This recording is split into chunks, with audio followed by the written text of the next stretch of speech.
Okay, let's talk basic essay format. So the first assignment that you're going to be writing for this course is using the basic essay format that you probably remember from high school. It begins with an introduction. The majority of the essay is in the body, and then there is a conclusion, and the basic reason for a conclusion is to reflect and to remind the reader of the whole point of that the essay was trying to prove in the first place. Essays typically are trying to prove a point. We call that a thesis. A thesis is a fancy word, I guess, for the focus or the argument or the claim that the author is trying to make in the essay. So let's talk just a little bit about this and how it applies to your essay that you're going to be writing for me, the narrative essay. So the first thing we need to think about is the introduction. The whole point of an introduction is simply to introduce the topic. You're not going to make your argument there. You're not going to tell your story there. Not even part of that. The introduction should not be where you prove your point. It should be where you make the claim or try to say, this is the point I'm going to make. An introduction typically goes from broad to specific, and that's why I've got this upside down triangle here. So you start in a place that's pretty accessible to most people, and then you work your way to whatever claim that you would like to prove in your essay. The last sentence or two of your introduction should be the thesis statement. And basically all the thesis statement is just whatever, if you think about like in a story, like if you think there's a moral to the story. Well, the moral is the thing that the story proves, right? So the moral of the story is X, Y, and Z. Well, that really is the thesis of the story. The point that is proven or the argument that is made by using a story. So what we're going to do in this essay, we're going to begin with an introduction that essentially just opens up whatever point that you're going to try to make. Now, in this particular assignment, you're going to be talking about a time whenever you were wrong about something, okay? You thought it was this way, but it turned out it was this way. Now, in our example, we have Stephen R. Covey, and he gives the paradigm shift that he learned in a subway. This particular thing, he starts off with a very brief introduction. Yours does not have to be so brief. In fact, many people find that introductions are more effective if they're a little bit longer than what Stephen R. Covey gives us here. The main purpose for me giving you this specific example is that it covers every aspect of the narrative essay that I want you to cover, and it is fairly succinct. Brevity is a good thing typically when telling a story, because when we're telling any kind of a narrative, no one wants to be sitting there all day long, and no one wants to be told a bad or just a story that goes nowhere. So this is a really good example of a narrative, a personal narrative or a personal story that proves a point. In this case, you're going to be proving a very similar point. You're going to use a case whenever you thought it was one way and it turned out to be another way. Now, in Stephen R. Covey's example, and I'm reading over here, he starts off with his introduction saying this. He says, paradigm shifts move us from one way of seeing the world to another, and those shifts create powerful change. Our paradigms, correct or incorrect, are the sources of our attitudes and behaviors, and ultimately our relationships with others. So all Stephen Covey did in the introduction really was make the claim.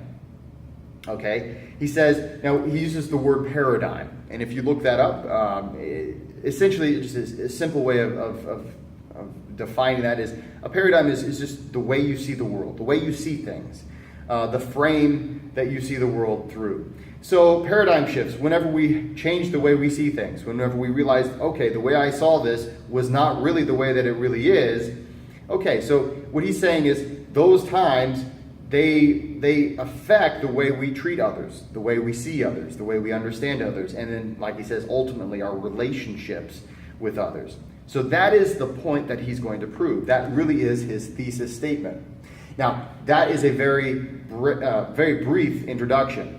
Most introductions that you're going to see are a little bit longer. For instance, you may have seen a documentary, and if it's like most documentaries, they've got, a rich Morgan Freeman voice, and he's he starts off and he's not going to get directly into the point or the argument. Most of the time an introduction starts a little bit more broad. So for instance, sometimes you might see, let's just suppose you're watching a documentary on black holes, and Morgan Freeman is giving the introduction to this documentary, and he says, when I was a little boy, I used to go to my grandmother's farm. Now that in itself, at first, it doesn't really have much to do with black holes, right? But it is something that is accessible to most people. Most people know what it is to have a grandmother. Most people know what it is, what a farm is. So that's a frame of reference. A person can say, okay, I get that. I see what it is you're talking about. And then they can follow along. So for instance, maybe Morgan Freeman says, I remember when I was a little kid, I used to go visit my grandmother on my grandmother's farm. On that farm, there was a well. And this well was not in use anymore. So me and my cousins, a lot of times we would look down in that well and you couldn't see the bottom. It looked like it went on forever and ever. Sometimes we would throw rocks down to see if we could possibly hear when the rock hit the ground or whatever was at the bottom. Oftentimes we imagine that this well went on forever and ever and had no end. Scientists are finding that there are instances like this. While of course this well had a bottom, there are some things in our universe that seem to be tears and holes that go on forever in the fabric of space-time. These things are black holes. Okay? Now, right now, I have gone from broad to specific. I've started at a place where most people can follow. Okay, grandma's house, farms. I know what those things are. And I've worked my way into the basic concept of what a black hole is. I haven't made any kind of argument about black holes, but I have introduced the topic of black holes. Now, this little line here I have drawn, that basically stands for the place where we put our thesis statement. Okay, so let's write that down. Thesis statement. And it sounds, sometimes it sounds a little intimidating. All it is, again, a thesis statement is just the moral of the story or just the thing that you're going to prove with the rest of the essay, okay? So maybe Morgan Freeman's thesis statement, it would be some kind of a claim that, scientists need to do more research in the field of black holes to fully understand how they impact the universe and the world around us. Okay, so there is his claim, and he will give some kind of information to prove that. In your case, you're going to be talking about, what's coming down here. Okay, the body of your essay is going to be the story. Okay, it's going to be the story about a time whenever you thought it was one way and it turned out to be another. So when you take a look at the example, you see, okay, that introductory paragraph basically says, this is what I'm going to prove to you. Okay, it introduces the topic, and then it gives you the point or the claim that's going to be proven through the essay here. Okay, so having said that, once you get to the body, that's where you start telling the story. Now, let's think about this. There are a lot of things that can be proven by getting something wrong. So while you may prove something similar to Stephen R. Covey, you may prove something completely different as well. The next video, when I go over some basic topics, some ideas, the narrative arc, in that next video on the narrative, we'll go over some of those. But for right now, let's just focus on how we're going to format this essay.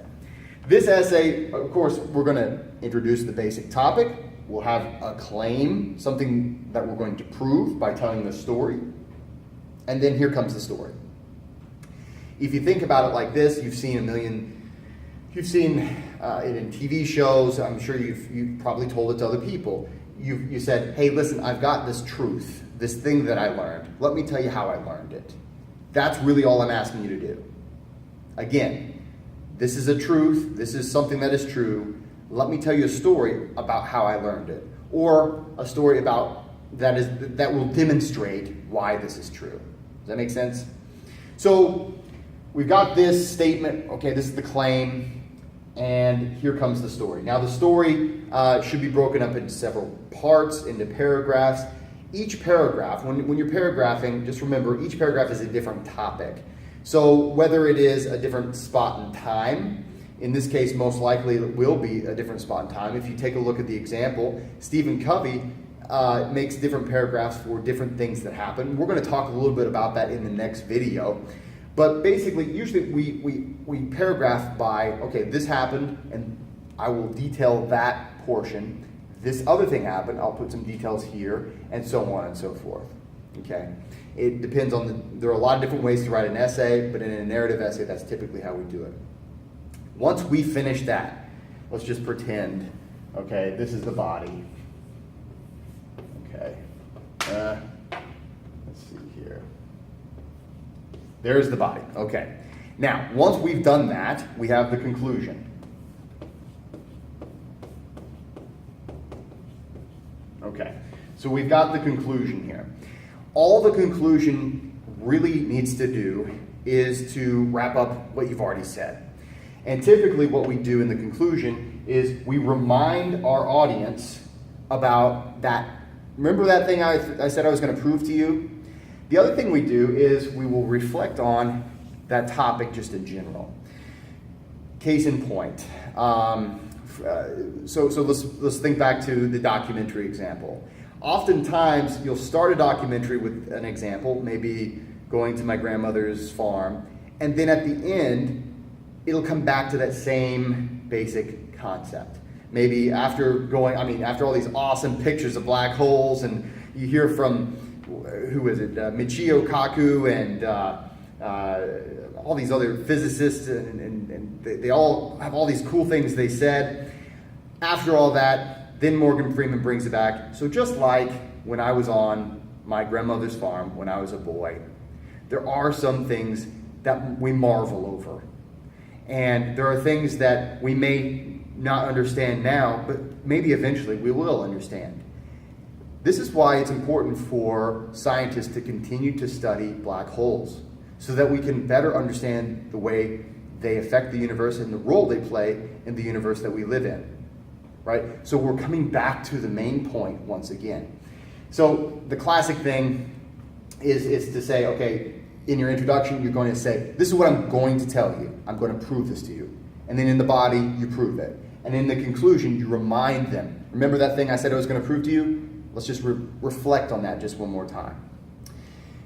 So if you take a look at the conclusion that Stephen R. Covey has, he doesn't go quite as much in detail, but he does have a basic wrap-up, a basic finishing to the whole concept. This is my paradigm shift. He even brings that verbiage up one more time at the end. So take a look at the example, and take a look at the next video that we're going to go over, where we talk about the narrative arc and some of the other basics of how to tell a story.